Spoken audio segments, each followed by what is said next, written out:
In this video, let's discuss the topics of how to raise funding for your startup.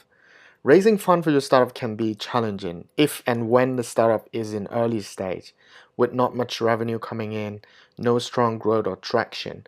But if the startup is promising with significant growth and traction, raising fund can be a lot easier, and startup founders can even select the investors that they want to work with. And as far as I'm concerned, having a good relationship with the investor is key to secure the fund, given all other aspects are solid. But there are a few options for new founders to raise fund. The first one is through family funding or crowdfunding, and a lot of startups in consumer products have made it through crowdfunding, and some even raise millions of dollars for their prototype. And there are platforms like Indiegogo and Kickstarter where you can test run your funding or even validate your ideas with potential investors. Although success stories of startups that raise millions of dollars can be seen as simple and easy, but it's not as easy as it seems, and there are tricks that you need to know when raising funds through crowdfundings. Example, you need to offer something to the people who invest in your products, like they invest and you ship the products. And most of the time, people who invest in your projects are people who you know well and people who believe in you. So it's important to build relationship with your potential investors as soon as you get started. Once you build the prototype or the product itself, you can look for angel investors or accelerator program to invest in your startup. Oftentimes, angel investors are people that you know, or your friends, or even your family members. So it's based on the quality of relationship that you have with people who have deep pockets. And angels are rather hard to find for most people.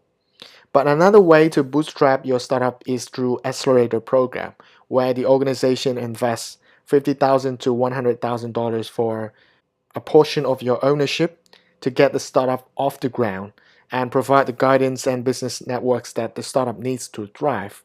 So it's a good option if the founder doesn't have strong financial background or good networks with investors. If the startup is able to scale to a certain extent, the accelerator invites investors from the region to come and invest further in the startup to scale up the business. That's where venture capitalists are coming in and invest in the startup if the startup generates good traction and growing exponentially. And the first round of investment from venture capitalists can be called Series A, and startup can continue raising funds through Series B, C, D, E until its founders and investors decide to take through IPO or initial public offering or take over by the large corporations. And it usually takes more than 10 years on average for startup to exit with large payout. But there are many startups that exit less than 10 years, like Netflix exit in 5 years, founded in 1997 and exit in 2002. Like Google exit in 6 years, founded in 1998 and IPO in 2004.